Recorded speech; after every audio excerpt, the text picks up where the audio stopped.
నిద్రలేసినప్పటి నుంచి కూడా నేను మిమ్మల్ని గురించి ఆలోచిస్తా ఉంటాను. నా ఆలోచనంతా ఒకటే, ఏ ఒక్క వ్యక్తికి ఏ ఒక్క కుటుంబానికి ఇబ్బంది లేకుండా మీ జీవితాల్లో ఏ విధంగా వెలుగు తేగలుగుతామో ఆలోచిస్తున్నాను. సంక్షేమ కార్యక్రమాలు అవసరం. అభివృద్ధి చేస్తేనే సంక్షేమ కార్యక్రమాలకు డబ్బులు వస్తాయి. సుపరిపాలన చేస్తేనే మనకు వచ్చే ఆదాయం పెరుగుతుంది. అదే మరిగా సంక్షేమం కూడా సుజావుగా ఇచ్చే అవకాశం ఉంటుంది.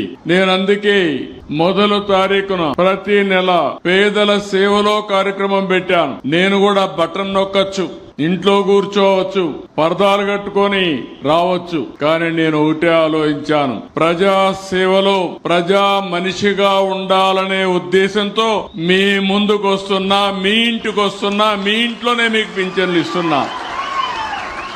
అది మునుపటి పరిపాలనకు ఇప్పుడు పరిపాలనకు వ్యత్యాసం.